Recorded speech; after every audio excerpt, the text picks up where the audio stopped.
Hello, it's a pretty lovely good evening once again from here in Delhi, and hope as always each one of you are keeping absolutely fine and all are in fine spirits.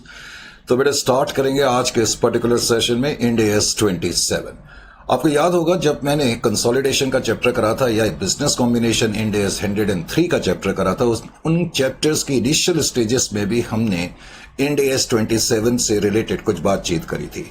For example हमने ये कहा था कि अगर हम कोई parent company है और हमारी कोई सब्सिडियरी कंपनी है, या फिर हम इन्वेस्टर है, हमारी कोई एसोसिएट एंटिटी है, या फिर हम इन्वेस्टर है और हमारा कोई जॉइंट कंट्रोल है, तो ऐसी सिचुएशन में हमें सेपरेट फाइनेंशियल स्टेटमेंट बनानी पड़ती हैं।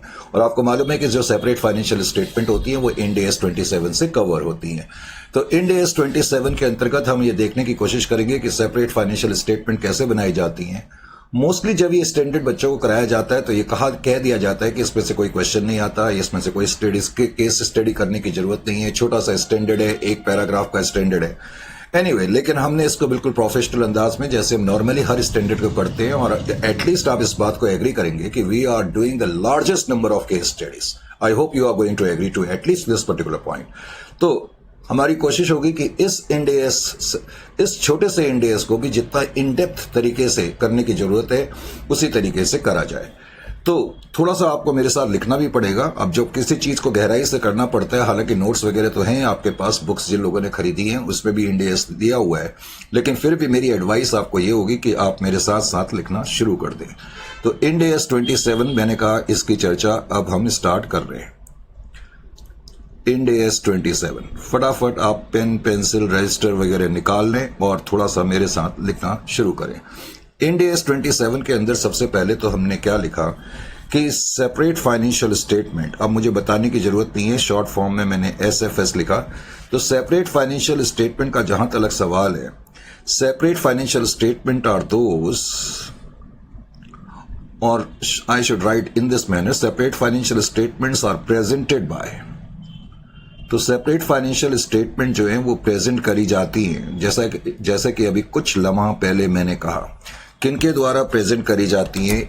एक पेरेंट के द्वारा जिसकी कि कोई सब्सिडियरी कंपनी हो, या फिर किसी इन्वेस्टर के द्वारा जिसका कि कोई एसोसिएट हो, और या फिर एक ऐसे इन्वेस्टर के द्वारा जिसका कि कोई जॉइंट कंट्रोल हो। तो separate financial statements are presented by a parent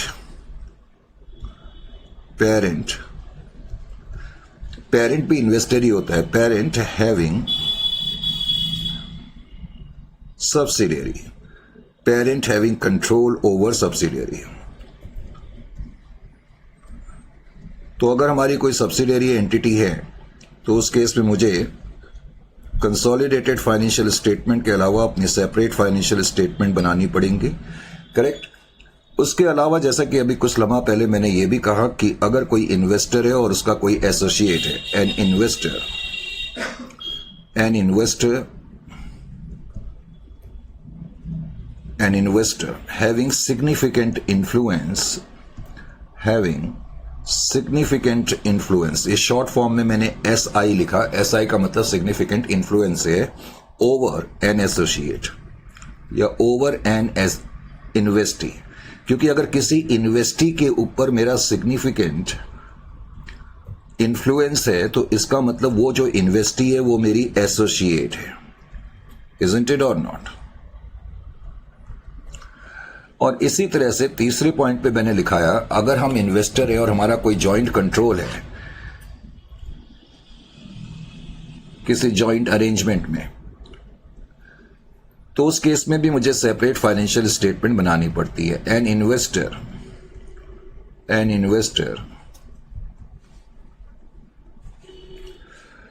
with joint control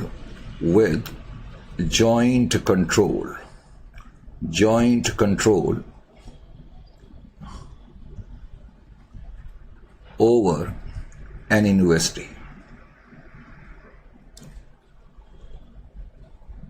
तो कोई इन्वेस्टी एंटिटी है और उसमें हमारा जॉइंट कंट्रोल है, तो उस केस में भी मुझे जो है सेपरेट फाइनेंशियल स्टेटमेंट बनानी पड़ेगी। पहले तो तुम्हें यह मालूम होना चाहिए। अब एक चीज तुम्हें यह मालूम होना चाहिए कि इंड एस 27 वैसे ये मैंडेट नहीं करता है कि हमें जो है सेपरेट फाइनेंशियल स्टेटमेंट बनानी ही है। ये कंपनीज एक्ट 2013 करता है। ये पॉइंट भी मैं आपको लिखाई देता हूं। Ind AS 27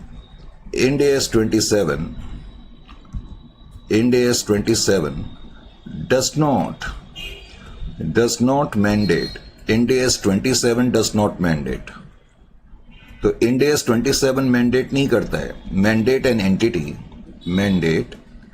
entity to prepare separate financial statement. However,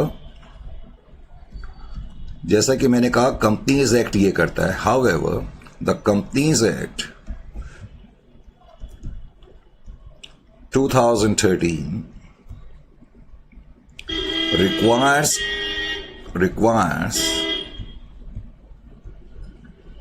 companies to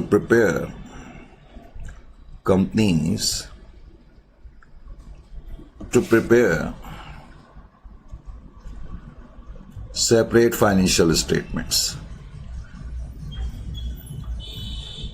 of course ऐसी एंटिटी जो कि मैंने ऊपर मेंशन करी है, यानी कि अगर मेरा किसी दूसरी एंटिटी के ऊपर कंट्रोल है तो जाहिर है दूसरी एंटिटी मेरी सब्सिडियरी एंटिटी होगी। उस केस में फिर मुझे सेपरेट फाइनेंशियल स्टेटमेंट बनानी पड़ेंगी। लाइकवाइज मेरा अगर कोई एसोसिएट है उसके ऊपर जाहिर है मेरा सिग्निफिकेंट इन्फ्लुएंस होगा किसी एंटिटी के ऊपर, तो वो हमारी एसोसिएट एंटिटी मानी जाएगी। उस केस में भी मुझे जो है सेपरेट फाइनेंशियल स्टेटमेंट बनानी पड़ती है। लाइकवाइज अगर जॉइंट कंट्रोल है इन्वेस्टी के ऊपर तो उस केस में भी हमें सेपरेट फाइनेंशियल स्टेटमेंट बनानी पड़ती है। लेकिन ये बेसिकली जो मैंडेट करा जाता है ये कंपनीज एक्ट 2013 के द्वारा करा जाता है। ये चीज तुम्हें मालूम होनी चाहिए। अब तुम्हें एक चीज ये भी मालूम होनी चाहिए कि एंटिटी हालांकि ये सब बातें ऑलरेडी हम पहले कर चुके हैं इंड AS 110 में भी और इंड AS 103 में भी। एंटिटी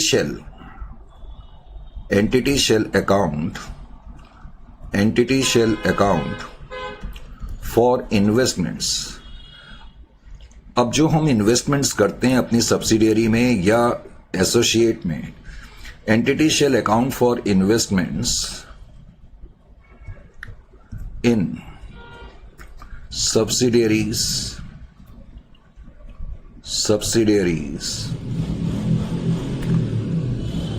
or associates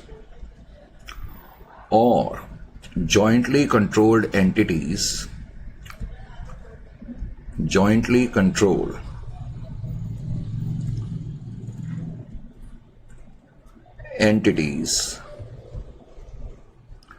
तो आपको याद होगा मैंने तब भी ये बताया था कि जो हमने इन्वेस्टमेंट करी हुई है सब्सिडियरी में या एसोसिएट में या जॉइंटली कंट्रोल्ड एंटिटीज में, तो इंड AS 27 के हिसाब से उसको हम कॉस्ट या फिर एज पर इंड AS 109 जो है रिकॉर्ड कर सकते हैं।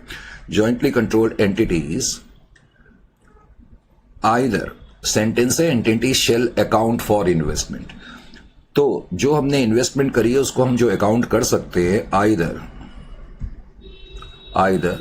एट, जैसा कि अभी कुछ लम्हा पहले मैंने कहा, या तो हम कॉस्ट पे करेंगे या फिर एज पर इंड AS 109 करेंगे। ये सब चीजें ऑलरेडी हम कर चुके हैं। एट कॉस्ट और एज पर या in accordance with Ind AS 109। तो जो भी इन्वेस्टमेंट्स हमने करी हुई है उसको रिकॉर्ड करा जा सकता है, अकाउंट करा जा सकता है एज पर कॉस्ट पर या एज पर इंड AS 109। और जब हम कहते हैं एज पर इंड AS 109, इसका भी क्या मतलब होता है? इसका मतलब है at fair value, that is at fair value. तुम्हें याद आ रहा होगा ये सारी चीजें ऑलरेडी हम कर चुके हैं। ये FV जो मैंने लिखा है इसका मतलब फेयर वैल्यू से है। एक और चीज मैं तुम्हें याद होगा, ये पॉइंट भी हमने इंड AS 110 में ही पहले बता दिया था। मैंने उस वक्त भी कहा था कि जब हम इन्वेस्टमेंट करते हैं किसी दूसरी एंटिटी में तो वहां से हमारे पास जो डिविडेंड आएगा तो उस डिविडेंड को इंड AS 109 के मुताबिक जो है फिर हमें रिकग्नाइज करना पड़ता है अपनी सेपरेट फाइनेंशियल स्टेटमेंट में। मैं पहले इसको लिख दूं, an entity shell recognize an entity shall recognize a dividend या सिंपली लिखो डिविडेंड फ्रॉम सब्सिडियरी। अब ये बड़ी प्रॉब्लम है, सारी चीजें लिखनी पड़ती है। सब्सिडियरी, जॉइंट वेंचर, शॉर्ट में जेवी लिखा मैंने, associate in statement of P&L in its separate financial statement। लेकिन हम ये डिविडेंड तब रिकॉग्नाइज करते हैं, मैंने ये भी बताया था, जो हमारा राइट जो है एस्टेब्लिश हो जाता है। Is it clear to? Separate financial statement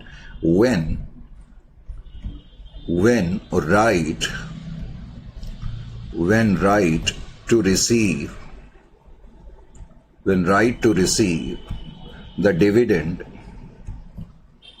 right to receive the dividend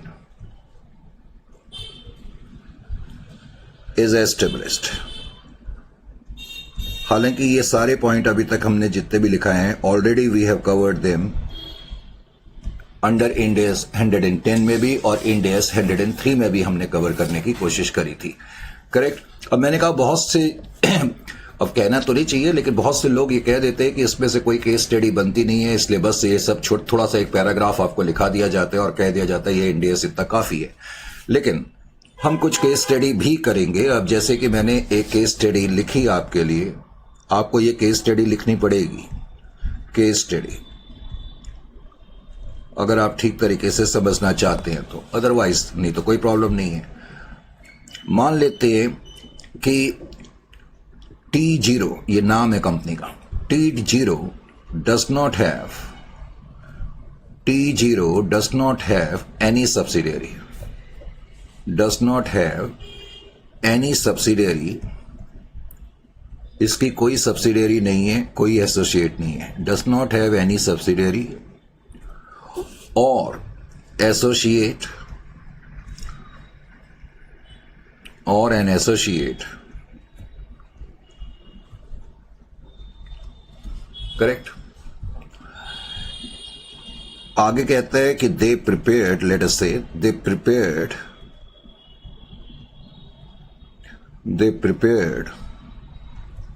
financial statements. अब उन्होंने अपनी फाइनेंशियल स्टेटमेंट बना ली।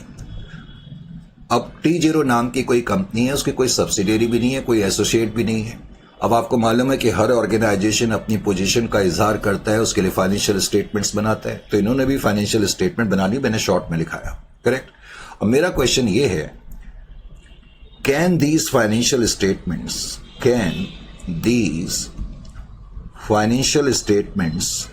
B called as separate financial statements? क्या इनको सेपरेट फाइनेंशियल स्टेटमेंट कहा जा सकता है? देखो, सेपरेट फाइनेंशियल स्टेटमेंट में और इंडिविजुअल फाइनेंशियल स्टेटमेंट में फर्क होता है। जैसे कि कोई कंपनी ए है, करेक्ट।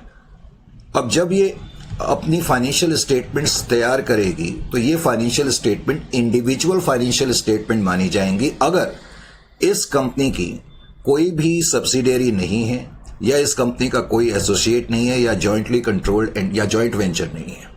तो उस केस में जो ये इनकी अपनी खुद की पोजीशन को रिफ्लेक्ट कर रही है फाइनेंशियल स्टेटमेंट, उनको इंडिविजुअल कहा जाता है। लेकिन अगर ये एक ऐसी कंपनी है, मान लेते हैं इसकी एक सब्सिडियरी कंपनी है, तो उस केस में एक तो इनको कंसोलिडेटेड फाइनेंशियल स्टेटमेंट बनानी पड़ेगी और वो स्टेटमेंट जो इस एंटिटी की पोजीशन को रिफ्लेक्ट करेंगी उसको उस केस में सेपरेट फाइनेंशियल स्टेटमेंट कहा जाता है, क्योंकि ये सेपरेट है कंसोलिडेशन से। अगर मेरी क्या बोलते हैं कोई सब्सिडियरी नहीं है, एसोसिएट नहीं है, जॉइंट वेंचर नहीं है, उस केस में मुझे कोई कंसोलिडेशन तो करने की जरूरत नहीं है। तो उस केस में जो मेरी स्टेटमेंट होंगी उनको हमें जॉइंट इंडिविजुअल स्टेटमेंट कहना पड़ता है। Is it clear to you?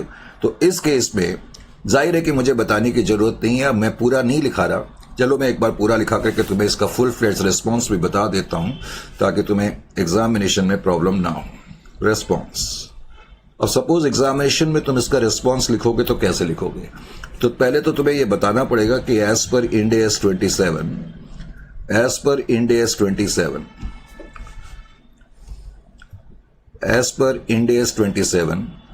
separate financial statements are those are those where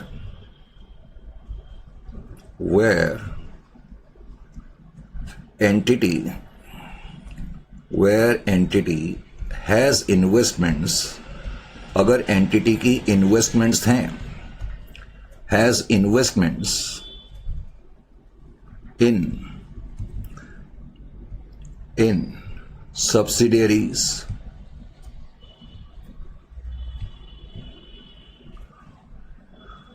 or joint venture or associate.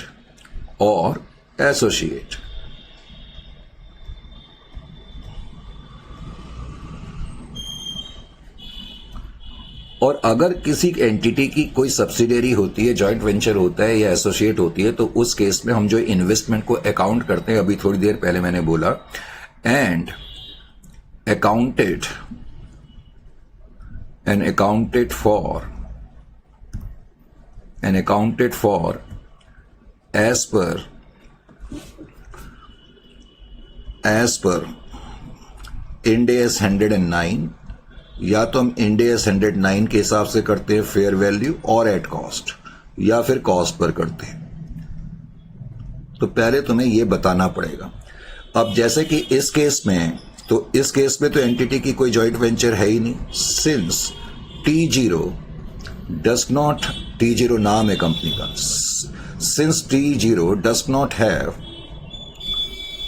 Not have any subsidiary, इसकी कोई सब्सिडियरी नहीं है, does not have any subsidiary,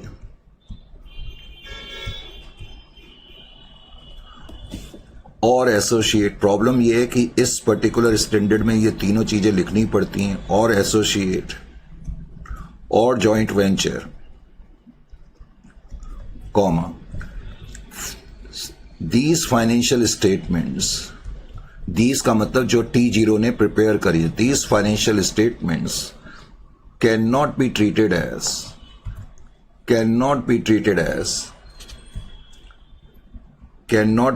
as separate financial statements. इनको हम separate financial statement treat नहीं कर सकते। These financial statements will be considered as individual financial statement. These financial statements shall be considered as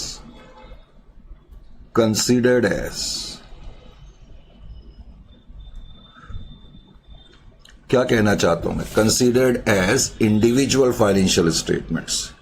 इनको हम individual financial statement बोलेंगे, individual financial statements.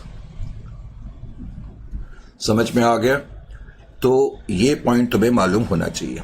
अच्छा, आपको याद है मैंने जब Ind AS 110 कराया था, और इवन जब Ind AS 103 को भी हमने टचअप करा था, तो उस केस में भी मैंने बताया था कि कब एक पेरेंट एंटिटी को कंसोलिडेटेड फाइनेंशियल स्टेटमेंट नहीं बनानी पड़ती है, when an entity need not require to prepare the consolidated financial statement when it happens to be a parent entity. Correct? तो ध्यान ये रखना है, उस पॉइंट का मैं यहां पर कुछ यूज करना चाहता हूं। ये पॉइंट देखें, यहां पर मैंने लिखाया as a rule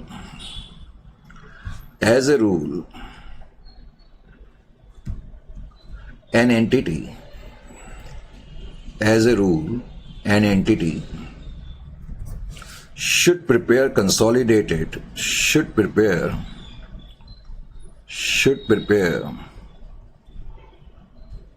consolidated financial statement. और मैंने बताया था कि कंसोलिडेटेड फाइनेंशियल स्टेटमेंट किसी एंटिटी को तब बनानी पड़ती है अगर उसकी कोई सब्सिडियरी है, यानी कि हमारा कंट्रोल है उस एंटिटी के ऊपर, या कोई हमारी एसोसिएट है, यानी कि उसमें हमारा सिग्निफिकेंट इन्फ्लुएंस है। तो जनरली ऐसी सिचुएशन में हमें कंसोलिडेटेड फाइनेंशियल स्टेटमेंट बनानी पड़ती है, या फिर हमारा कोई जॉइंट वेंचर है तो। As a rule an entity should prepare consolidated financial statement if an entity has subsidiary, और मैंने कहा ना इस पर्टिकुलर स्टैंडर्ड में ये लिखना ही पड़ता है, सब्सिडियरी और जॉइंट वेंचर और एसोसिएट।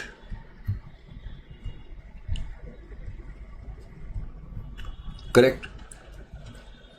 लेकिन मैंने ये भी बताया था कि इसके कुछ एक्सेप्शन भी होते हैं। पता नहीं आपको याद है या नहीं, लेकिन मैं एक बार फिर से आपको याद दिला देता हूं। एक्सेप्शन का मतलब है कि मैं एक एंटिटी हूं और मेरी या तो कोई सब्सिडियरी कंपनी है, या मेरा कोई जॉइंट वेंचर है, या मेरा एसोसिएट है। तो लॉजिकली मुझे कंसोलिडेटेड फाइनेंशियल स्टेटमेंट बनानी तो चाहिए।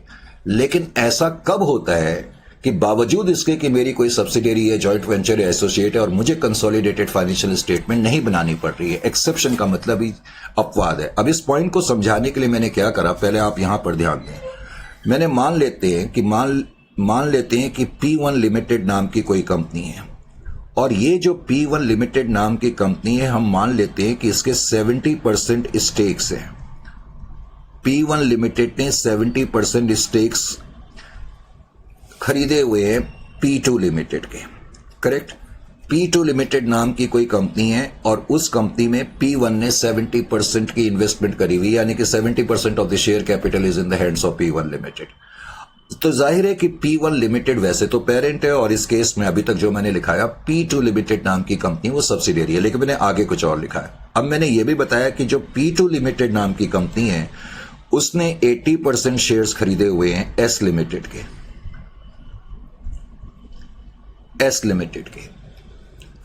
तो इस केस में मैं P2 के पर्सपेक्टिव से बोलूंगा, ठीक है।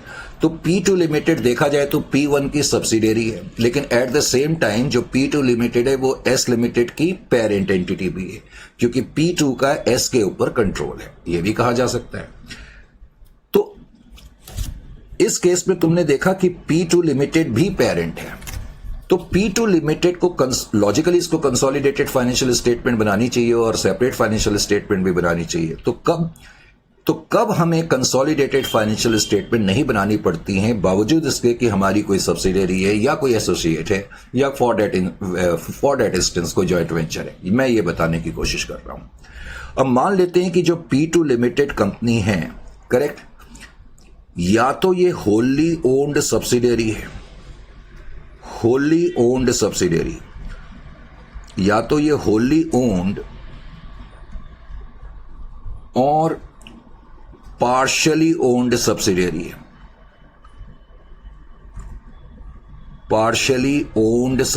है।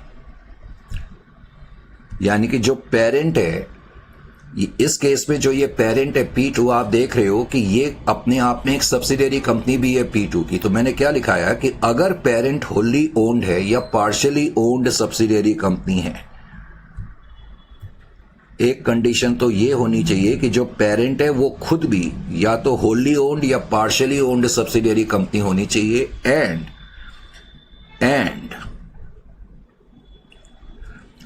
और P2 के जितने भी शेयर होल्डर्स हैं उनको ये बता दिया गया हो कि भाई हम इस बार जो है कंसोलिडेटेड फाइनेंशियल स्टेटमेंट नहीं बनाएंगे, और शेयर होल्डर को इस बात से कोई ऐतराज भी ना हो।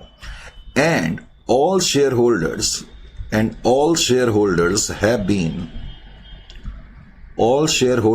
हैव बीन इन्फॉर्म्ड ऑफ, तो उनको इन्फॉर्म कर दिया गया है, इन्फॉर्म्ड of decision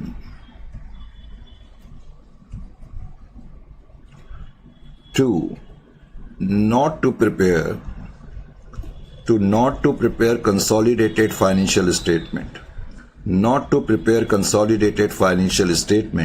और जैसा मैंने कहा शेयर होल्डर्स को उस पर कोई ऐतराज भी नहीं है। एक कंडीशन तो चलो मैं लिख ही देता हूं,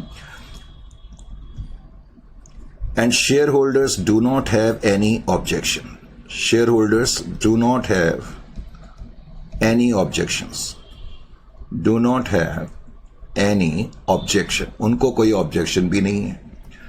तो अगर पेरेंट एंटिटी खुद अपने आप में एक सब्सिडियरी है, होली ओन्ड या पार्शियली ओन्ड, और उसने अपने शेयर होल्डर्स को इस बात की इंफॉर्मेशन दे दी है कि हम कंसोलिडेटेड फाइनेंशियल स्टेटमेंट नहीं बनाएंगे, और शेयर होल्डर्स को इस बात से कोई ऐतराज नहीं है।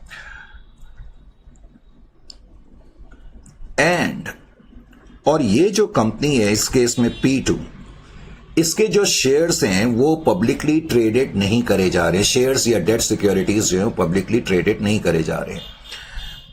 सेकंड पॉइंट यही है, एंड इट्स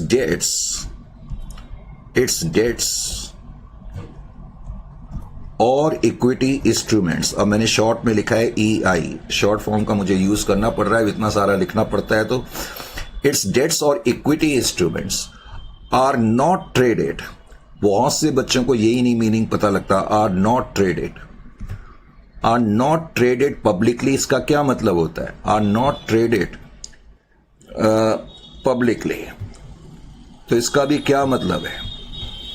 इसका मतलब है कि इसके जो डेट इंस्ट्रूमेंट्स है और इक्विटी इंस्ट्रूमेंट्स है वो अनलिस्टेड है, लिस्टेड नहीं है। Is it clear to you?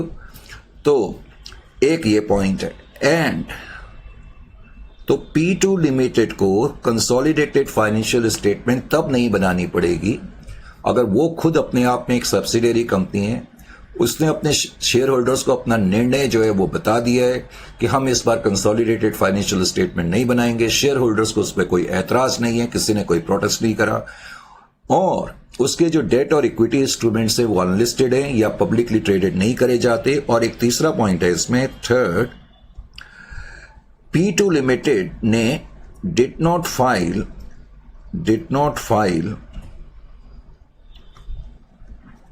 nor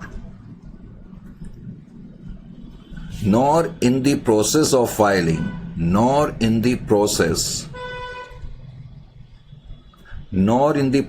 of filing financial statements with Securities Commission और रेगुलेटरी। आपको मालूम है एक कंपनी को अपनी फाइनेंशियल स्टेटमेंट को सिक्योरिटी कमीशन में भी फाइल करना पड़ता है और वेरियस रेगुलेटरी अथॉरिटी में भी करना पड़ता है। तो P2 ने फाइल नहीं करी और ना वो अभी इस प्रोसेस में है। तो did not file nor in the process of filing financial statement with the security commission or regulatory bodies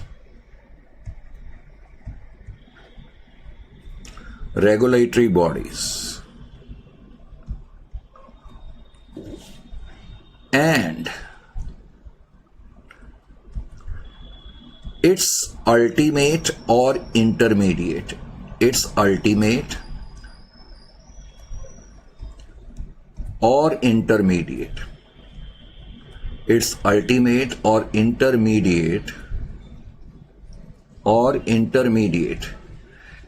ultimate और intermediate.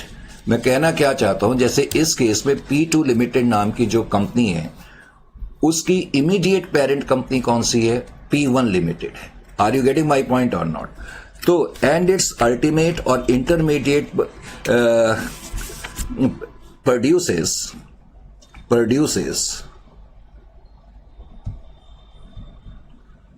Consolidated financial statement.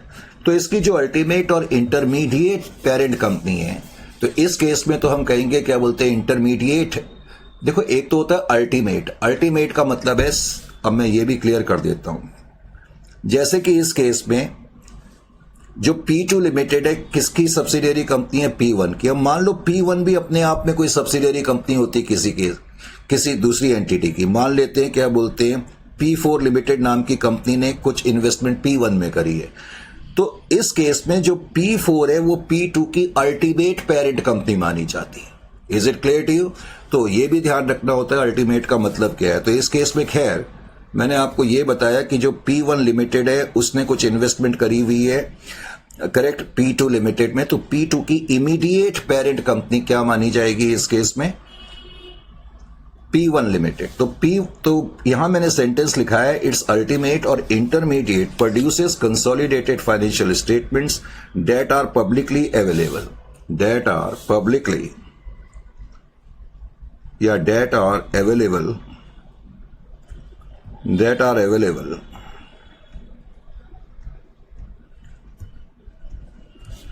For public.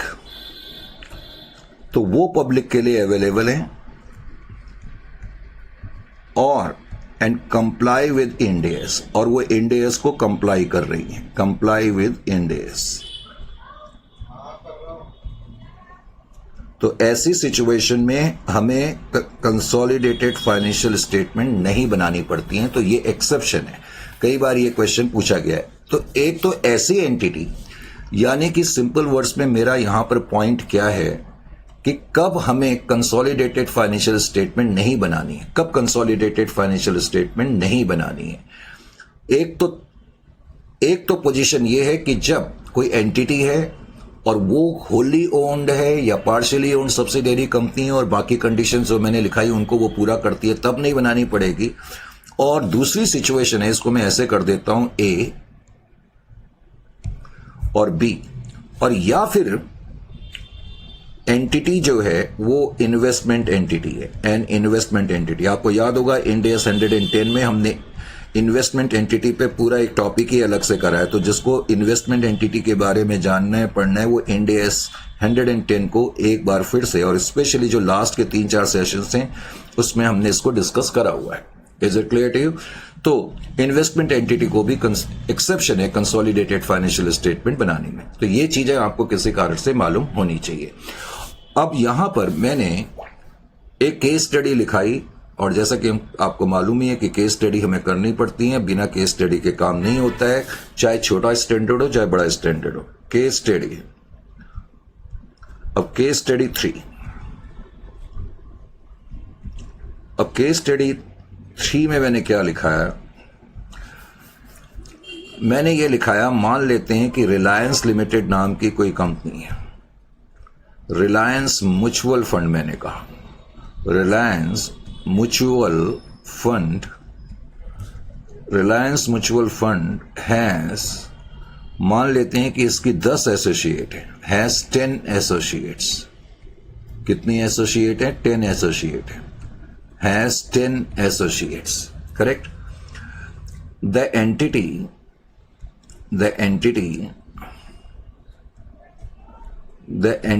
has elected, the entity has elected to account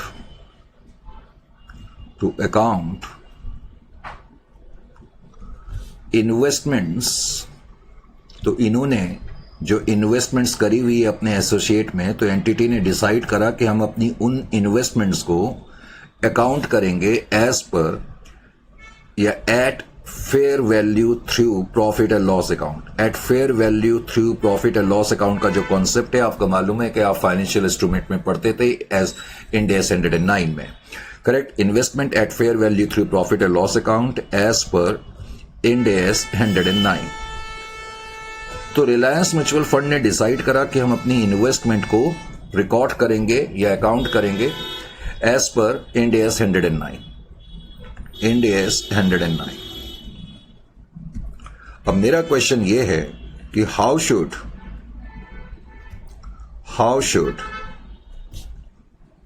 Reliance Mutual fund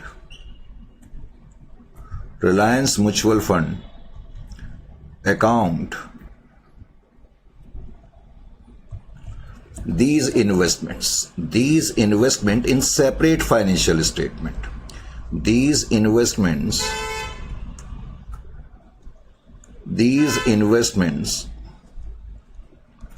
in separate financial statements।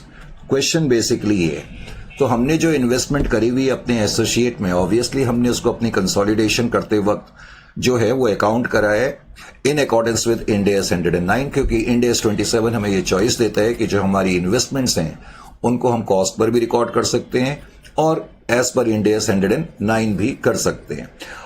तो वो कह रहा है कि इन्होंने जो record करा हुआ है अपनी इन्वेस्टमेंट को fair value through profit and loss account पे एज पर इंड AS 109 करा। अब सेपरेट फाइनेंशियल स्टेटमेंट में क्या करेंगे? तो वैसे तो इंड AS 28 डील करता है, इंड AS 28 डील करता है कंसोलिडेटेड फाइनेंशियल स्टेटमेंट में। और इंड AS 28 वैसे क्या कहता है? इंड AS 28 ये कहता है कि अगर आपकी कोई एसोसिएट है, एसोसिएट के केस में जब कंसोलिडेटेड फाइनेंशियल स्टेटमेंट बनती है वो इंड AS 110 के हिसाब से नहीं बनती, इंड AS 28 के हिसाब से बनती है। और इंड AS 28 ये कहता है कि अगर आप एक वेंचर फंड हैं, करेक्ट, या म्यूचुअल फंड हैं, या फिर आप यूनिट लिंक्ड इंश्योरेंस फंड्स में डील कर रहे हैं, तो उस केस में आपकी जो इन्वेस्टमेंट्स होंगी, आपकी एसोसिएट में, तो उस केस में उनको आप जो है रिफ्लेक्ट करेंगे fair value through profit and loss account पर in accordance with Ind AS 109। इसका मतलब यहां तक तो इन्होंने ठीक करा है। अब सेपरेट फाइनेंशियल स्टेटमेंट में क्या करेंगे, तो सेपरेट फाइनेंशियल स्टेटमेंट में इंड AS 27 ये कहता है कि वही अकाउंटिंग जो आपने कंसोलिडेटेड फाइनेंशियल स्टेटमेंट में करके रखी थी उन्हीं को आप कंटिन्यू करेंगे। यानी कि जब मैं सेपरेट फाइनेंशियल स्टेटमेंट बनाऊंगा तो सेपरेट फाइनेंशियल स्टेटमेंट में भी मैं यही प्रोसेस या इसी तरीके से रिकॉर्डिंग करूंगा एज पर इंड AS 109। तो इसका जो रिस्पॉन्स है, जब आप रिस्पॉन्स लिखेंगे इसका जो रिस्पॉन्स होगा वो कुछ इस तरीके से आपका होना चाहिए। एज पर इंड AS 28, क्योंकि जब हम कंसोलिडेटेड फाइनेंशियल स्टेटमेंट्स बनाते हैं, करेक्ट, एक तो जिस दिन डेट ऑफ कंट्रोल के दिन हम बनाते हैं, और अगर हमारा कंट्रोल है एंटिटी के ऊपर तो उस दिन तो इंड AS 103 लगता है। अगर एंटिटी के ऊपर हमारा कंट्रोल है, हम ईयर एंड में जब कंसोलिडेटेड फाइनेंशियल स्टेटमेंट बनाते हैं तो इंड AS 110 लगता है।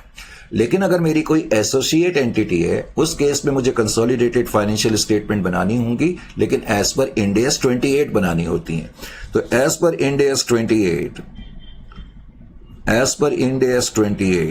an entity as per Ind AS 28 an entity that is a venture capital organization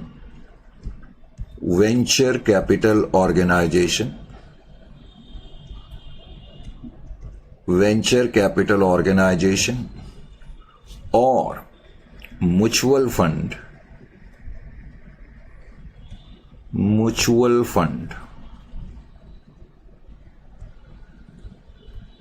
or unit linked insurance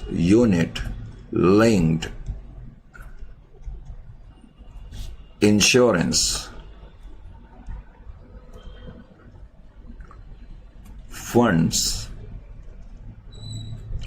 आपने गहराई से नोट करा होगा, तो ये जो मैंने यहां पर लिखा है venture capital, mutual fund, unit linked insurance funds, इस तरह के जो ऑर्गेनाइजेशंस वो क्या करते हैं, पैसा पूल अप करते हैं और उसको डिफरेंट पोर्टफोलियोज में इन्वेस्ट करते हैं, बेसिकली फाइनेंशियल इंस्ट्रूमेंट्स में डील करते हैं, correct. Can account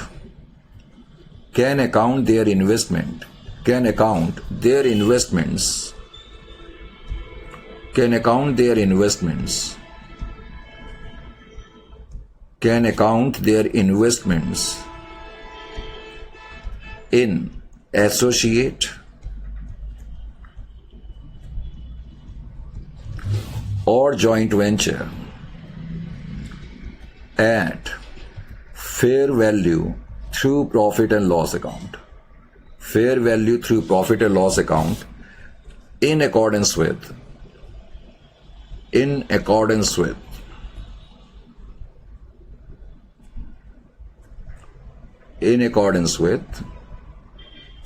Ind AS 109, correct. तो इसका मतलब यहां तक तो ट्रीटमेंट ठीक है, कंसोलिडेटेड फाइनेंशियल स्टेटमेंट पे इन्होंने जो अकाउंट करा हुआ है अपनी इन्वेस्टमेंट को इंड AS 109 के हिसाब से करा है, तो वो परमिट करा जाता है इंड AS 28 के द्वारा। अब एज पर इंड AS 27, अब इंड AS 27 क्या कहते हैं, as per Ind AS 27 same accounting,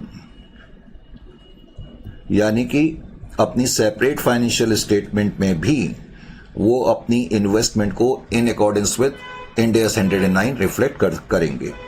as per Ind AS 27 same accounting must be followed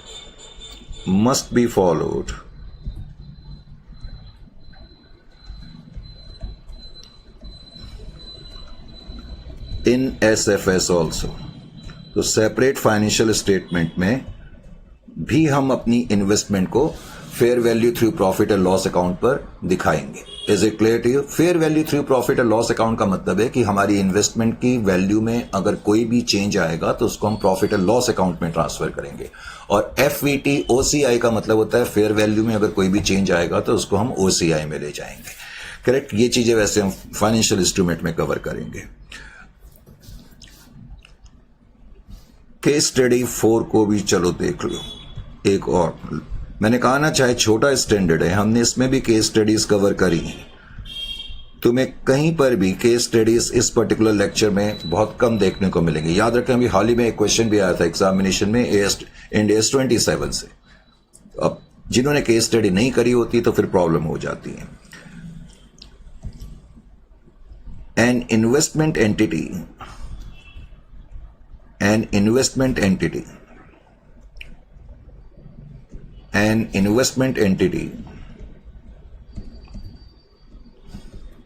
has investments. An investment entity has investments in subsidiaries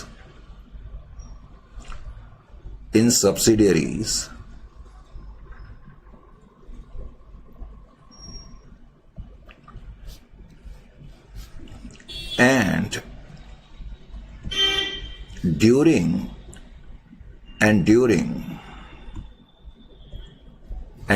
the period, तो कोई investment entity है और उसने investments करी हुई है सब्सिडियरी कंपनी में। Simple words में उसकी कुछ सब्सिडियरी कंपनी है।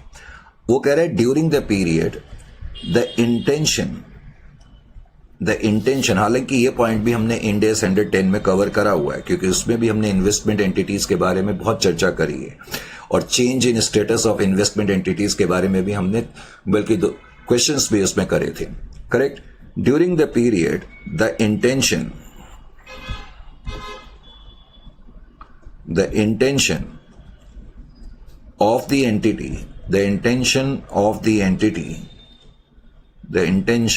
of the entity changed. The intention of the entity changed and it is no more an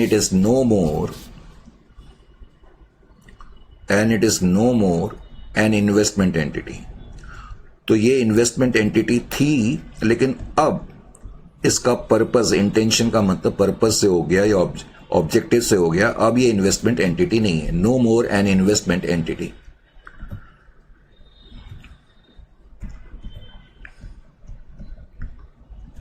अब इसकी बहुत सारी सब्सिडियरीज भी हैं। करेक्ट? और लेकिन अब ये इन्वेस्टमेंट एंटिटी नहीं है। पॉइंट पहले तो ये भी समझना, नो मोर इन्वेस्टमेंट एंटिटी। अब क्वेश्चन ये है कि हाउ to account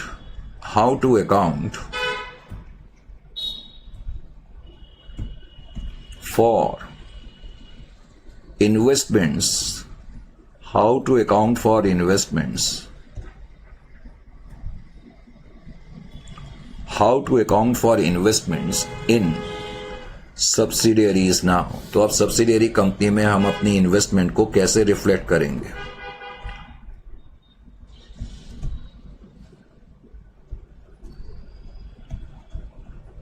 अब हम इन्वेस्टमेंट एंटिटी हैं, हमारी सब्सिडियरी एंटिटीज हैं, नंबर 1। नंबर 2, अब क्वेश्चन ये है कि अब हम जो पेरेंट है, अब वो इन्वेस्टमेंट एंटिटी नहीं रही, उसका स्टेटस चेंज हो गया। तो ऐसे सिचुएशन में क्या करा जाएगा? क्वेश्चन तो बेसिकली ये है।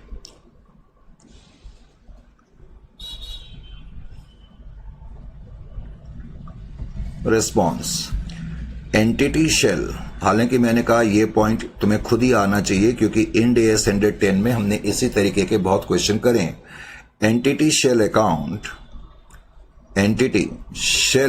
For change.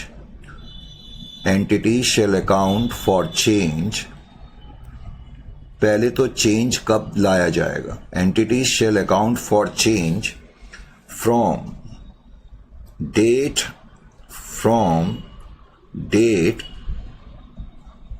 when change in status has occurred। change in status, change in status, change in status has occurred, change in status has occurred.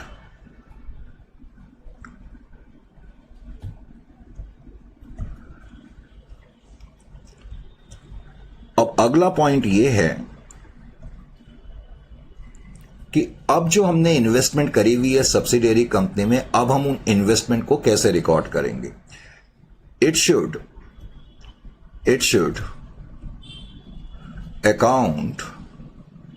Account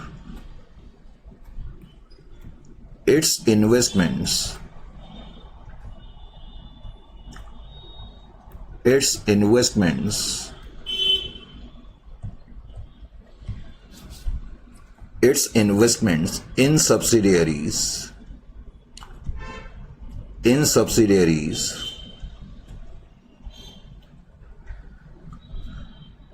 now at, अब इसमें वही पॉइंट आ जाएगा कॉस्ट पर या fair value पर. Correct.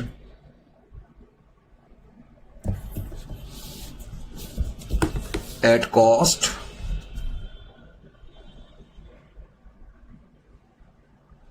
अब आप ये बोलोगे बिकॉज ये एंटिटी एक तरीके से पहले फाइनेंशियल एंटिटी थी.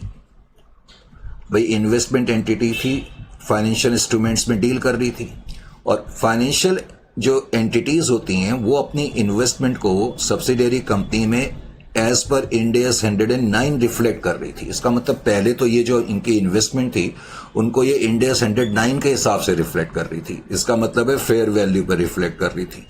इसका मतलब जो इनकी इन्वेस्टमेंट थी सब्सिडियरी कंपनी में वो पहले फेयर वैल्यू पे थी. और मैं ये बता रहा हूं कि अब जब स्टेटस में चेंज हो गया तो हम अपनी इन्वेस्टमेंट को किस पर रिकॉर्ड करेंगे, कॉस्ट पर. तो अब कॉस्ट कैसे कंसीडर करी जाएगी, तो जो हमने इन्वेस्टमेंट फेयर वैल्यू पे रिकॉर्ड करी हुई थी वही अब डीम्ड कॉस्ट मान ली जाएंगी. करेक्ट. तो एट कॉस्ट, तो यहां मैंने ये भी लिखा कि fair value of investments on the date of change of status will be considered as deemed cost. Fair value of investments on the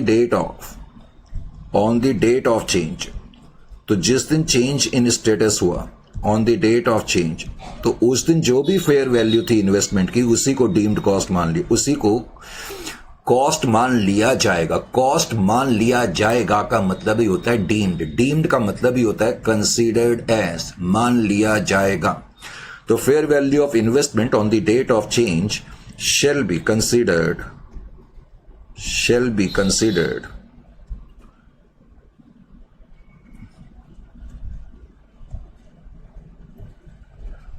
deemed cost. तो जो फेयर वैल्यू थी उसी को डीम्ड कॉस्ट मान लिया जाएगा. और या फिर बिकॉज अब ये इन्वेस्टमेंट एंटिटी तो है नहीं, अब ये इन्वेस्टमेंट एंटिटी नहीं है, बिकॉज अब ये इन्वेस्टमेंट एंटिटी नहीं है तो इसके पास चॉइस है, या तो ये कॉस्ट पे मेजर कर ले और या फिर ये कंटिन्यू रखे इंड AS 109 पे, क्योंकि AS 27 ये कहता है कि जो आपकी इन्वेस्टमेंट है उनको अपनी सेपरेट फाइनेंशियल स्टेटमेंट में आप कॉस्ट पर या एज पर what we call Ind AS 109 जो है कंसीडर कर सकते हैं, रिफ्लेक्ट कर सकते हैं. तो और it can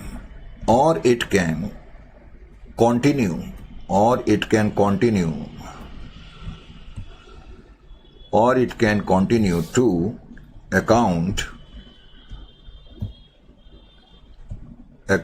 investments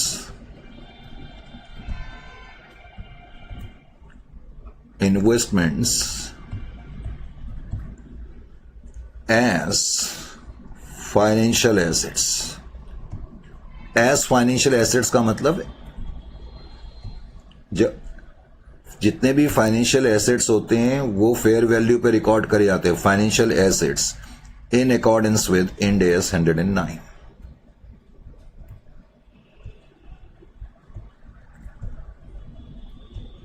in accordance with Ind AS 109. बात आपकी समझ में आ जानी चाहिए.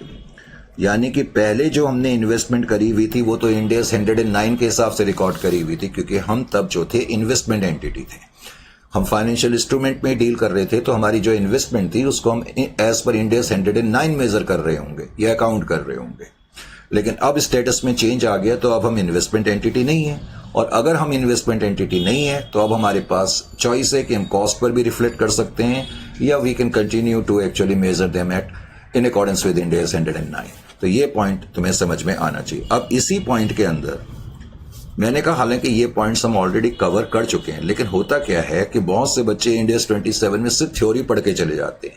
कुछ ऐसा ही क्वेश्चन पिछले 1-2 अटेम्प्ट में आ चुका है, तो आपको ये चीजें भी मालूम होनी चाहिए, इसलिए मैं आपसे कहता रहता हूं।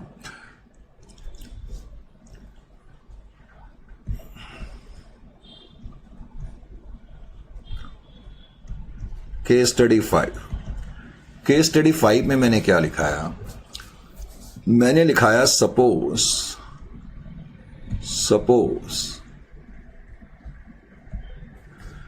एंटिटी नाउ बिकम्स, अब मैंने उल्टा कर दिया, suppose entity now becomes investment entity, यानी कि कोई पहले नॉन इन्वेस्टमेंट एंटिटी थी, अब वो इन्वेस्टमेंट एंटिटी बन गई। Suppose entity now becomes investment entity.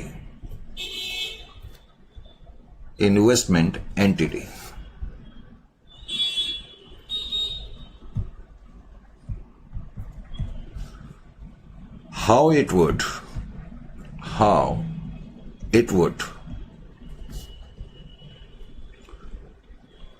account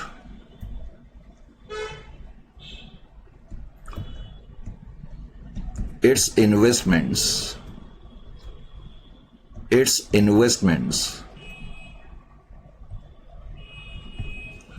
in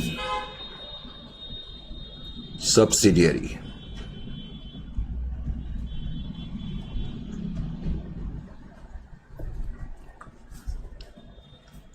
अब पहले तो इसमें भी मैंने वही चीज बताई कि एंटिटी जो है जिस दिन चेंज आएगा उसी दिन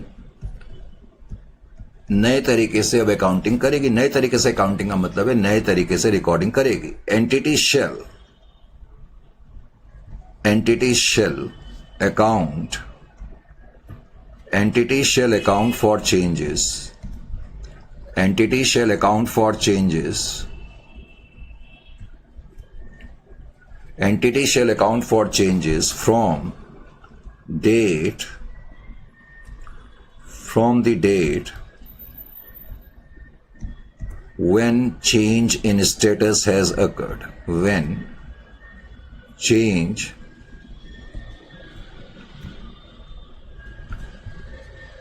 in status has occurred।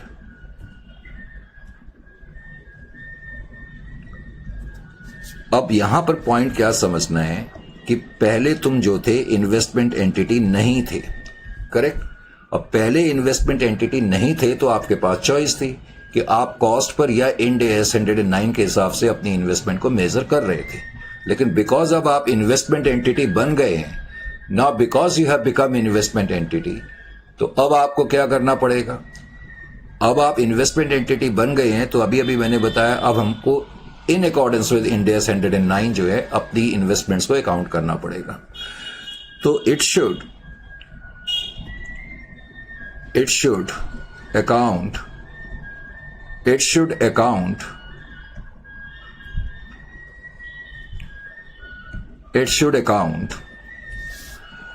investments। it should account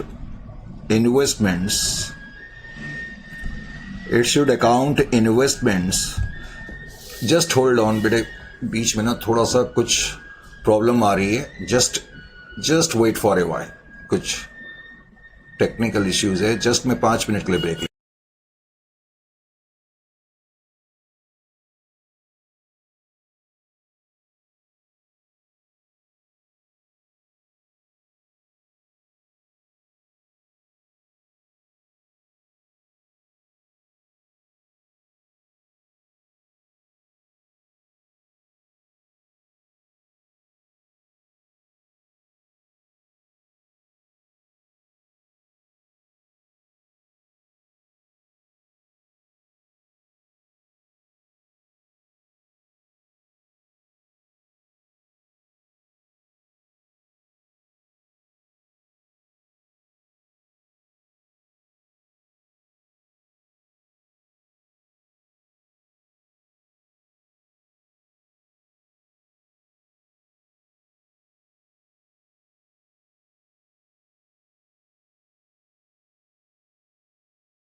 so welcome back, sorry for this sudden interruption. तो मैं ये बता रहा था, entity shall account for changes from the date when change in status has occurred and it should account investment for such changes. It should account investments in subsidiary, क्योंकि अब ये investment entity बन गई है तो अब इसके पास चॉइस नहीं है।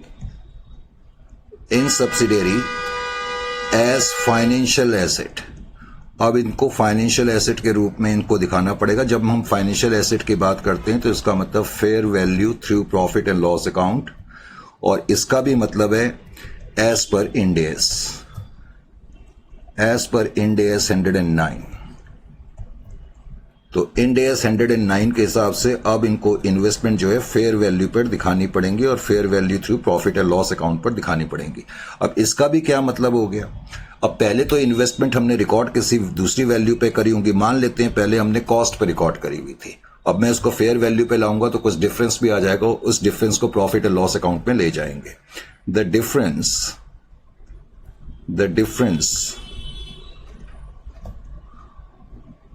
between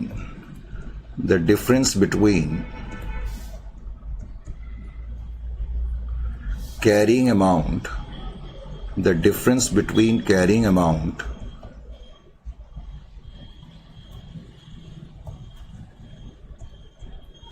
and fair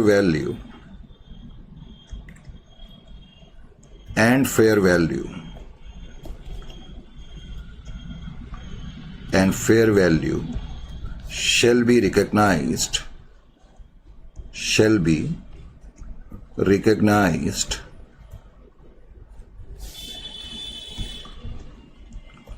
in profit and loss account, उसको हम प्रॉफिट एंड लॉस अकाउंट में रिकॉग्नाइज करेंगे। Is it clear to you? अच्छा जी, अब एक छोटा सा पॉइंट और बता दूं, क्योंकि मैंने कहा कोई छोटे से छोटा पॉइंट भी होता है तो इस लेवल पे हमें उसको करना पड़ता है।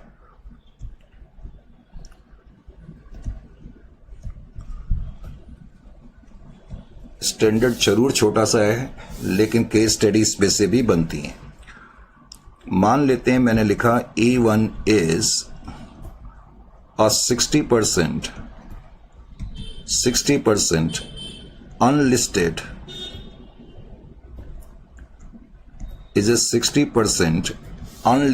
subsidiary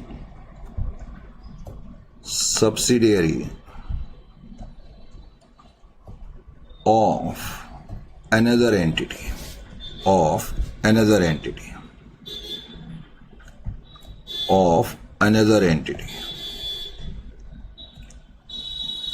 तो E1 जो है वो अपने आप में एक सब्सिडियरी कंपनी है, correct, of another entity that produces,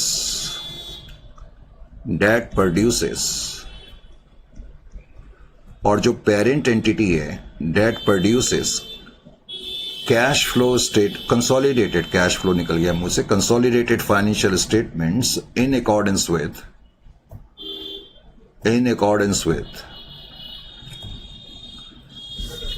तो in accordance with Ind AS,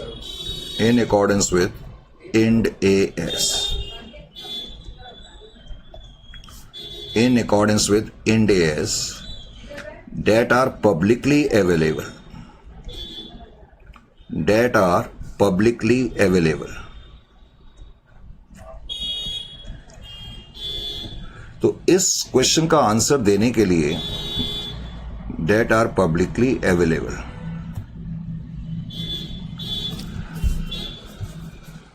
लेकिन इससे पहले कि मैं आगे बढ़ूं, अब मैंने ये भी लिखा है E1 has an associate,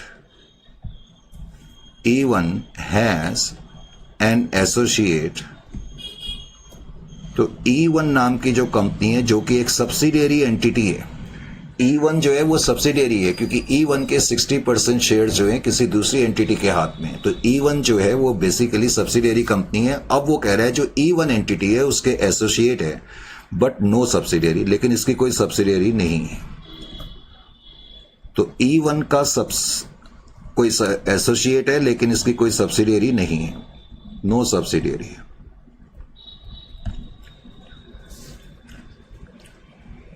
other 40% shareholders of E1 have been informed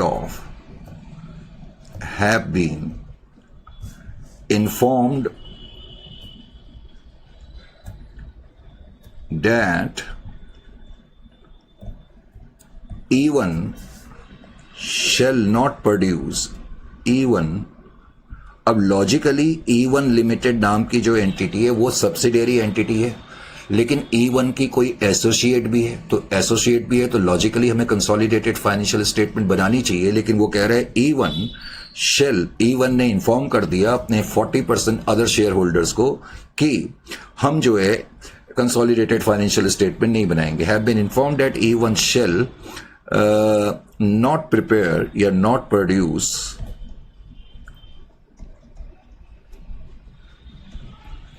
consolidated financial statements। shareholders have no objections। तो मैं उस वक्त ये बता रहा था कि इस क्वेश्चन का आंसर के लिए तुम्हें वो पॉइंट मालूम होना चाहिए जो मैंने उस वक्त आपको बताया था एक्सेप्शन के केस में। Is it clear to you? Have no objection. अभी क्वेश्चन में मैंने आगे ये भी लिखा कि there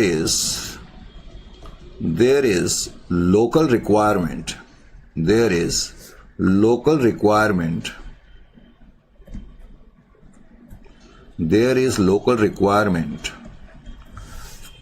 for parent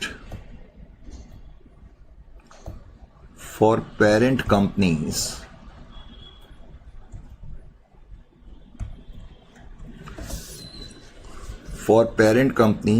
and investors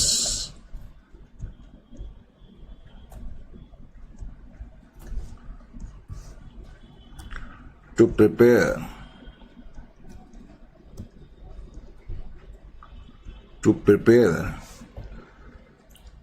consolidated financial statements along with SFS। हालांकि लोकल रिक्वायरमेंट ये है, यानी कि एक्ट, उनके जो लोकल एक्ट्स हैं जहां भी ये कंपनीज हैं, कि आपको कंसोलिडेटेड फाइनेंशियल स्टेटमेंट भी बनानी है और सेपरेट फाइनेंशियल स्टेटमेंट भी बनानी है। तो ये वही क्वेश्चन आ गया जो कि मैंने अभी थोड़ी देर पहले तुम्हें बताया था। Is it clear to you? यानी कि इस क्वेश्चन को पहले मैं समझा दूं यहां पर कि जो E1 लिमिटेड नाम की एंटिटी है, इस E1 एंटिटी के 60% स्टेक्स जो हैं वो किसी दूसरी एंटिटी ने खरीदे हुए हैं। उस एंटिटी का नाम मैंने अदर एंटिटी रख दिया। तो कोई एंटिटी है, इसका मतलब ये जो अदर एंटिटी है ये तो पेरेंट है, इमीडिएट पेरेंट है E1 का, और E1 जो है सब्सिडियरी है। और उसने ये बताया कि जो E1 है उसकी कोई एसोसिएट है, E1 की कोई एसोसिएट एंटिटी है।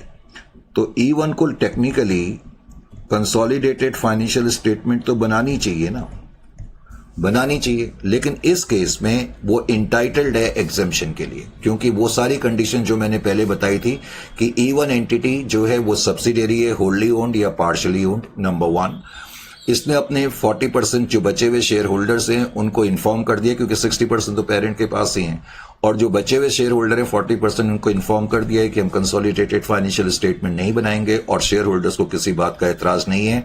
और ये अनलिस्टेड है, इसका मतलब इनके शेयर जो हैं पब्लिकली ट्रेड नहीं करे जाते, जो कि क्वेश्चन में लिखा हुआ है। तो सारी कंडीशन जो एग्जाम्पशन की हैं ये मीट कर रही हैं। तो आप जब इसका रिस्पॉन्स लिखेंगे तो आप रिस्पॉन्स डायरेक्टली इस तरीके से लिख सकते हैं, उतना लॉन्ग लिखने की जरूरत नहीं है, आप डायरेक्टली लिख सकते हैं। मल्टीपल चॉइस क्वेश्चंस में इस तरह के क्वेश्चंस आपसे पूछे जा सकते हैं। E1 इज इंटाइटल्ड टू, तो आपने लिखना क्या है, या मैं आपको जो रिस्पॉन्स बता रहा हूं वो ये है, E1 is entitled to the exemptions, entitled to the exemption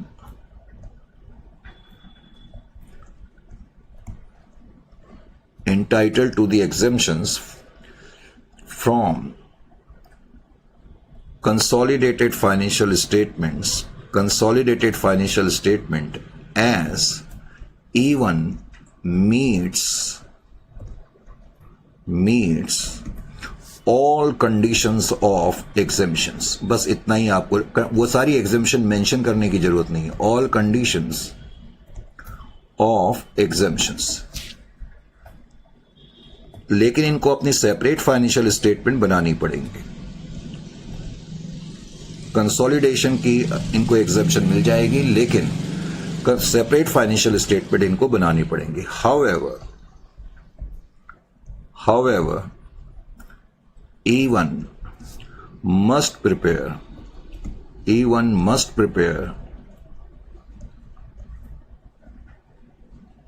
separate financial statements। ये पॉइंट भी अच्छा। इसी क्वेश्चन को जस्ट थोड़ा सा मेरे को टाइम दे दो, क्योंकि फिर मुझे भी ये लग जाएगा कि हमने सारी चीज, मैंने कहा ना 100%, 99.99% सब करते हैं, 100% बहुत कम करने वाले लोग होते हैं, और उसके लिए पेशेंस दोनों साइड से चाहिए, फैकल्टी की तरफ से भी, स्टूडेंट की तरफ से भी। केस स्टडी जो भी है, अब नंबर केस स्टडी 7।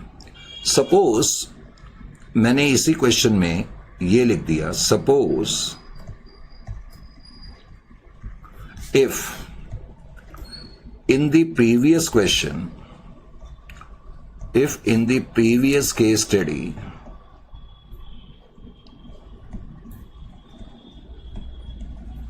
अब जो पहले हमने केस स्टडी लिखाई थी उसमें मैंने वर्ड अनलिस्टेड यूज करा था। Suppose if in the previous case study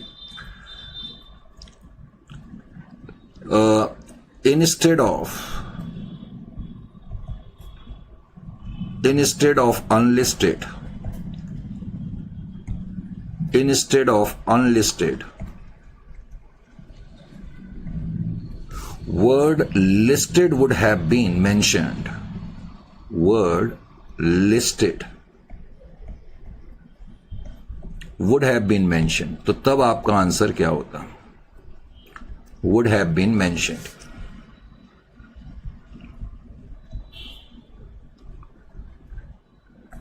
तो उस केस में E1 नाम की जो एंटिटी है, बिकॉज उसके शेयर अब पब्लिकली ट्रेड करे जा रहे हैं, लिस्टेड का मतलब ये है, तो उस केस में वो एग्जेम्पशन की हकदार नहीं होगी। उस केस में उसको अपनी कंसोलिडेटेड फाइनेंशियल स्टेटमेंट बनानी पड़ेगी। Is it clear to you और नॉट? तो ये पॉइंट आपकी समझ में आना चाहिए। तो इस केस में आपका रिस्पॉन्स क्या हो जाएगा? इस केस में आपका रिस्पॉन्स ये हो जाएगा,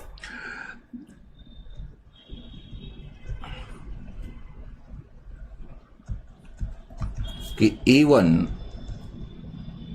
shall not be entitled to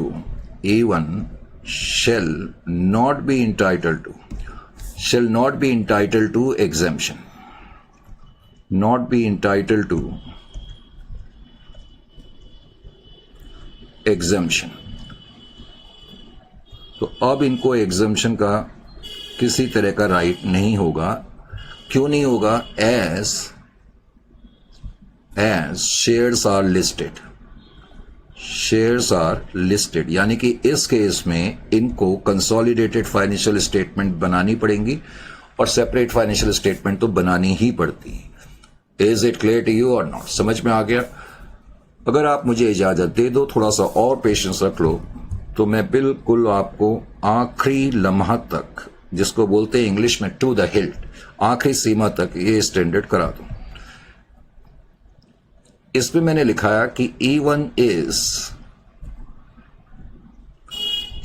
100% owned by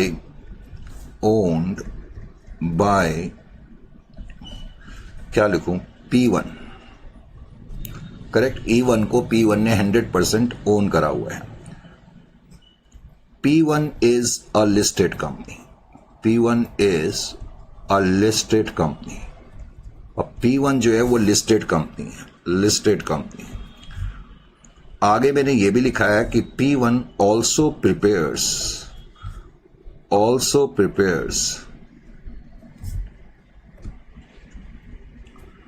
consolidated financial statements in accordance with Ind AS, in accordance with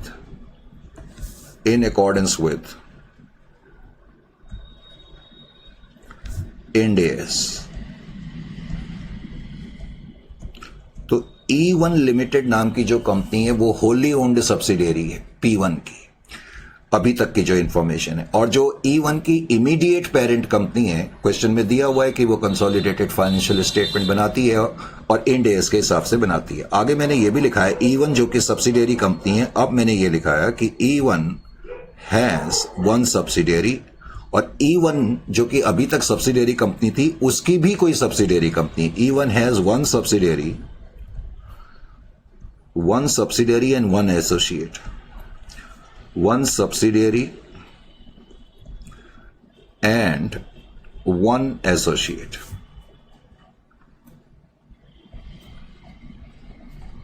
तो ये भी मैंने लिखा है,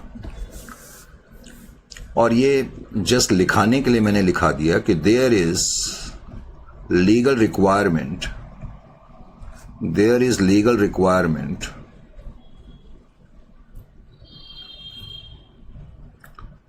to prepare consolidated financial statements। consolidated financial statement। अब देखो इस केस में ध्यान क्या रखना है, पहले तो मैं क्वेश्चन को ओपन कर दूं।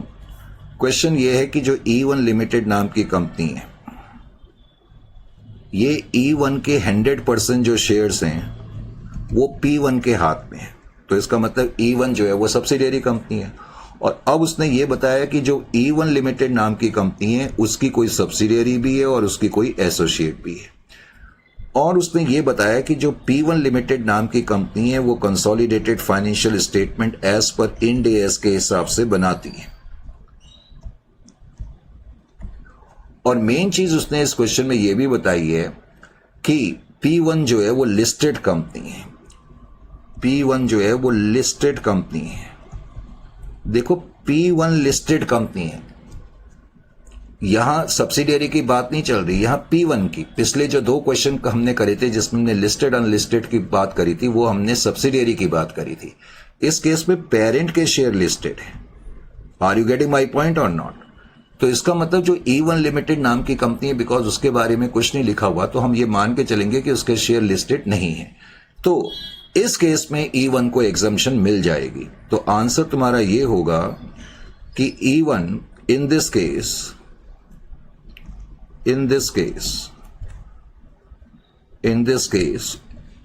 E1 shall be entitled to exemption। shall be entitled to exemption। shall be entitled to exemption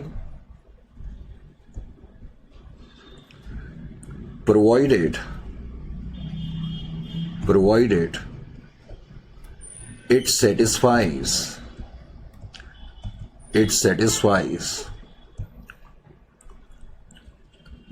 conditions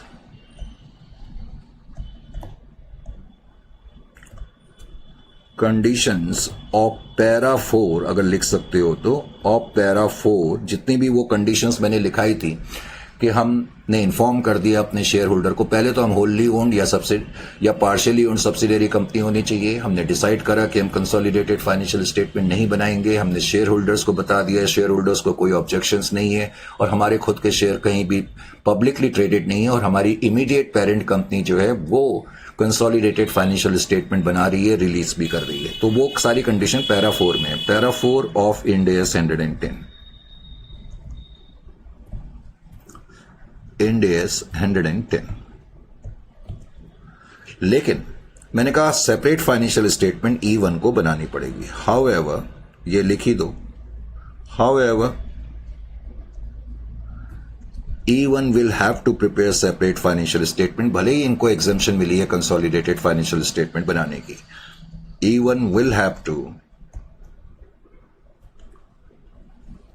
prepare SFS, separate financial statement इनको बनानी पड़ेंगी।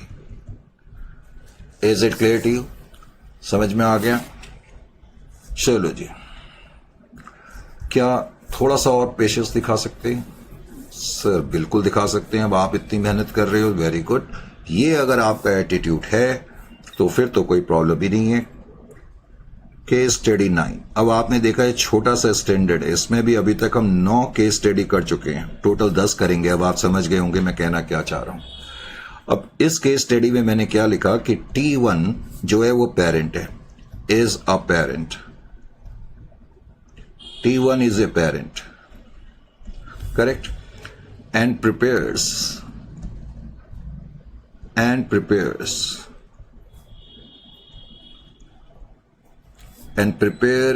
its separate financial statements and receives dividend मत लिखो, मैं bonus लिखाना चाह रहा था actually, and receives bonus from subsidiary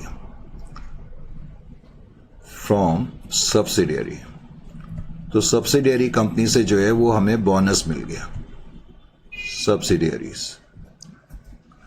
subsidiary लिखना था मुझे, खैर कोई बात नहीं, सब्सिडियरीज लिख दिया।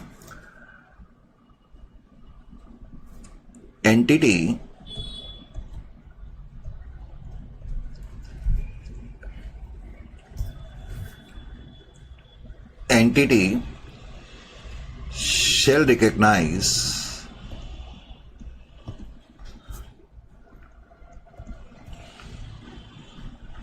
अब बोनस हमें मिला है तो entity shall recognise dividend from, ये मैंने आपको बता ही दिया था। अच्छा, मैं एक्चुअली जस्ट वेट एक मिनट के लिए। अब मेरा क्वेश्चन ये है कि ये जो इसका ट्रीटमेंट होगा, पहले तो वो ट्रीटमेंट कैसे करा जाएगा। तो बोनस हमें मिला, हमें ये तो मालूम है कि डिविडेंड जो होता है उसको हम रिकॉग्नाइज करते हैं और अपने प्रॉफिट और लॉस अकाउंट में करते हैं, इजंट इट और नॉट। तो entity recognises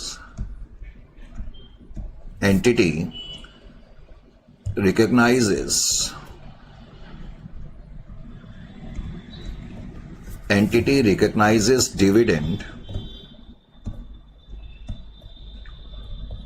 from subsidiary company,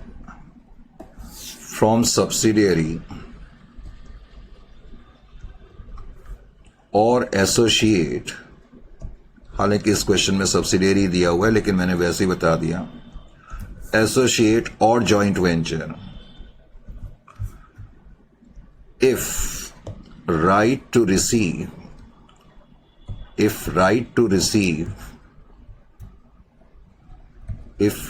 receive has been established, तो तब हम रिकॉग्नाइज करते हैं।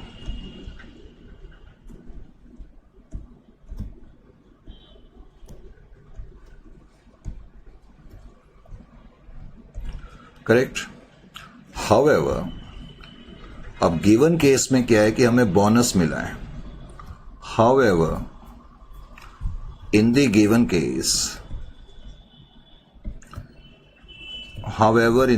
केस,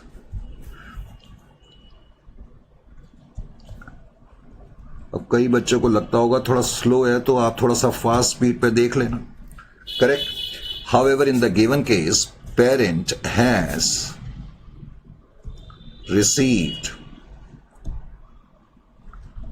क्या मिला पेरेंट को? बोनस मिला है।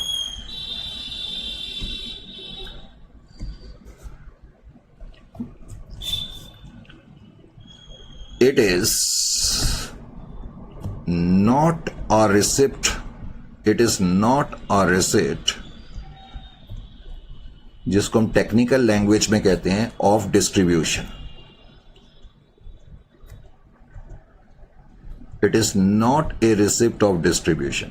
रिसिप्ट ऑफ डिस्ट्रीब्यूशन का मतलब भी होता है कि प्रॉफिट का कुछ पार्ट डिस्ट्रीब्यूट करना, तो ये प्रॉफिट का कुछ पार्ट डिस्ट्रीब्यूटेड नहीं है। समझ में आया कि नहीं आया? तो इसलिए ट्रीटमेंट ये होगा कि इसको रिफ्लेक्ट करने की जरूरत नहीं है। As such,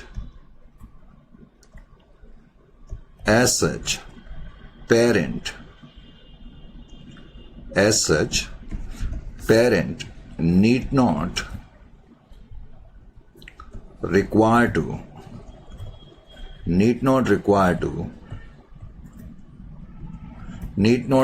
to record the same in the separate financial statement.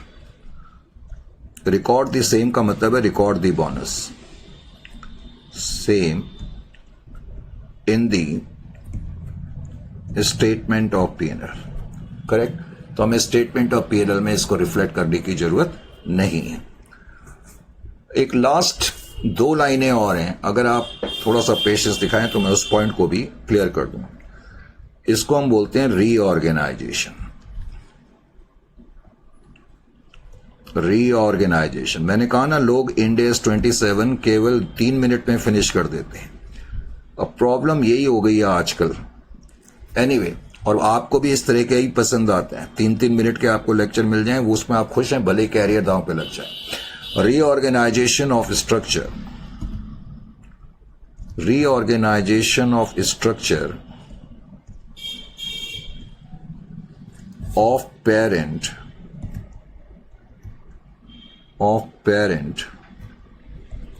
by establishing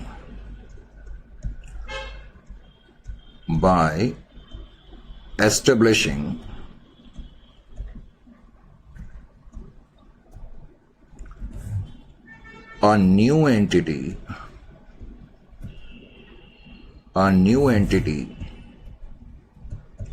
as its parent। अब इसका क्या मतलब हुआ? Reorganisation of structure of parent by establishing a new entity as its parent. अब इस पॉइंट को समझाने के लिए आप यहां देखें, मान लेते हैं कि P लिमिटेड नाम की कोई कंपनी है, करेक्ट। मान लेते हैं कि P लिमिटेड नाम की कोई कंपनी है और एक S लिमिटेड नाम की कोई कंपनी है, और S लिमिटेड के टोटल नंबर ऑफ शेयर जो हैं वो 1 लाख शेयर्स हैं, और हम ये भी मान लेते हैं कि एक शेयर जो है वो 10 रुपए का है, ऑफ ₹10 ईच। अब S लिमिटेड के जो 1 लाख शेयर हैं, मान लेते हैं कि उसमें से 60,000 शेयर जो हैं P लिमिटेड के पास है। 60,000 शेयर्स जो हैं वो P लिमिटेड के पास हैं। तो इस तरह से S लिमिटेड हमारी सब्सिडियरी कंपनी और हम पेरेंट कंपनी है। Is it clear to you और नॉट? तो जाहिर है कि पेरेंट कंपनी जो है, अब जो पेरेंट कंपनी है, एक तो वो कंसोलिडेटेड फाइनेंशियल स्टेटमेंट बना ही रही होगी और सेपरेट फाइनेंशियल स्टेटमेंट भी बना रही होगी, और सेपरेट फाइनेंशियल स्टेटमेंट पे उन्होंने इन्वेस्टमेंट्स को लिखा होगा, investments in S limited at cost. अगर हम मान के चलें कि ये 60,000 शेयर 10 रुपए के जो है हमने 10 रुपए के हिसाब से खरीदे हैं, तो हमने इनको 6 लाख पर दिखाया होगा। Is it clear to? पहले तो ये पॉइंट है। अब हम क्या मान लेते हैं कि P लिमिटेड ने डिसाइड करा कि वो रीस्ट्रक्चर करेगी। अब रीस्ट्रक्चर का मतलब क्या है?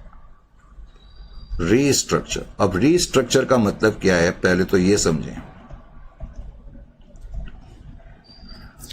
P लिमिटेड ने क्या डिसाइड करा, पहले तो मैं आपको ये याद दिला दूं कि P लिमिटेड नाम की जो कंपनी है उसकी सब्सिडियरी जो है वो S लिमिटेड है। अब P लिमिटेड ने रीस्ट्रक्चरिंग क्या करी कि उन्होंने एक नई एंटिटी बना ली, करेक्ट। अब इसका नाम मैंने PN रख दिया। तो क्या मैंने यहां पर लिखा है? Reorganisation of structure of parent by establishing a new entity as its parent. अब जो ये नई एंटिटी है, इस नई एंटिटी इस पेरेंट की पेरेंट बन गई। कई बार पेरेंट एक नई एंटिटी बना देती है और उसको अपना पेरेंट बना लेती है। तो अब बिकॉज ये रीस्ट्रक्चरिंग हो गई और न्यू एंटिटी जो है वो PN लिमिटेड है, तो PN लिमिटेड अब क्या करेगी आफ्टर रीऑर्गेनाइजेशन? अब आफ्टर रीऑर्गेनाइजेशन जो न्यू एंटिटी है वो क्या करेगी? आफ्टर रीऑर्गेनाइजेशन या रीस्ट्रक्चरिंग, तो after restructure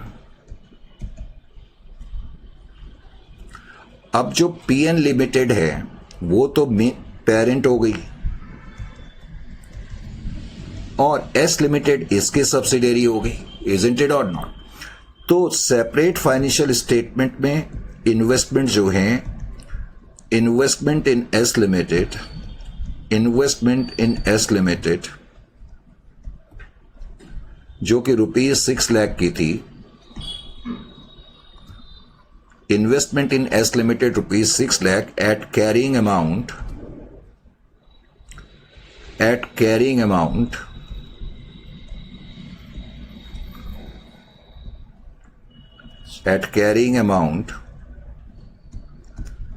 equal to carrying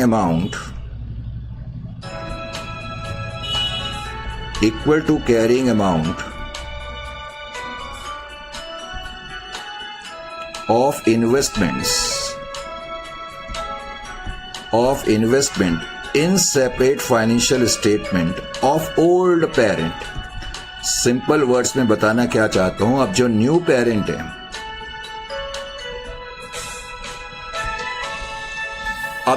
parent है, वो जब सेपरेट फाइनेंशियल स्टेटमेंट बनाएगी तो उसी वैल्यू पे अपनी सेपरेट फाइनेंशियल स्टेटमेंट पे रिकॉर्ड करेगी जो हमने इन्वेस्टमेंट करी हुई थी एस लिमिटेड में। तो रीस्ट्रक्चरिंग से आपने देखा बेसिकली कोई फर्क नहीं पड़ता, लेकिन ये पॉइंट भी आपको मालूम होना चाहिए।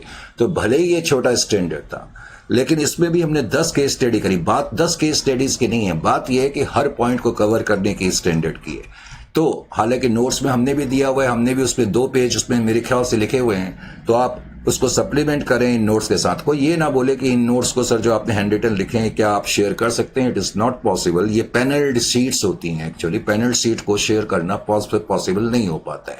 इस बात को समझें। Is it clear to you? तो ठीक है, फिर आपसे नेक्स्ट सेशन में मुलाकात होगी किसी नए इंड एएस के साथ। Till then it's time to say good bye.